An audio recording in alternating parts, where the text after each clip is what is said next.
Viewers আমরা দেখতে পাচ্ছি টাকা বুঝিয়ে দেওয়া হচ্ছে, যে দেখতে পাচ্ছেন 8টি গরু বিক্রি হয়েছে মাত্র মিরসানি গরুর হাটে। টাকাগুলো দেওয়া হোক, তারপর আমরা আপনাদেরকে গরুগুলো দেখাবো এবং কত দামে বিক্রি হলো সেটাও আমরা আপনাদেরকে জানানোর চেষ্টা করব। আপনারা বিক্রি করেছেন? জি জি। কয়টা গরু বিক্রি করছেন ভাই? 8টা। 8টা। কত বিক্রি করলেন? 8টা 8,27,000। 8,27,000 8টা গরু। জি। আচ্ছা আচ্ছা, কোন গরুগুলো ভাই? এই যে এই গরুগুলো না? সব তো দেশি গরু।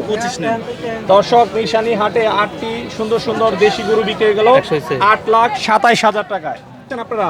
আমরা ফেনী সোনাগাজী থেকে ফেনী সোনাগাজী থেকে এই যে গরু 8টি ক্রয় করলেন, কি কারণে কিনেছেন?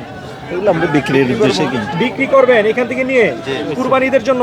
ক্লিয়ার নেই। আচ্ছা আচ্ছা, গরুর বাজার কেমন মিরসানি হাটে? এ ভাইয়া টাকা বুঝাই দিছি আছে কিন্তু মোটামুটি। মোটামুটি আছে, ক্লিয়ার একদম। আচ্ছা, বাজার কি আগের চেয়ে চড়া না আগের থেকে তো একটু চড়া। কিছুটা চড়া? আচ্ছা, একটু গরুগুলো আমরা দেখাই, কোন গরুগুলো আপনারা ক্রয় করেছেন। ভিউয়ার্স আমরা আপনাদেরকে একটু দেখানোর চেষ্টা করি। ভাই কোনটা থেকে? এই যে এটা এটা ওই যে এইখান থেকে। আচ্ছা দর্শক, এই যে এটা হচ্ছে প্রথম গরু। 1 number, 2 number, 3 number, 4 number, 5 number, 6, 7, এই 8, এই 8টি গরু বিক্রি হয়ে গেল মিরসানি হাটে 8,27,000 টাকা। দর্শক আপনারা কমেন্ট করে জানাবেন গরুগুলো কেমন হয়েছে।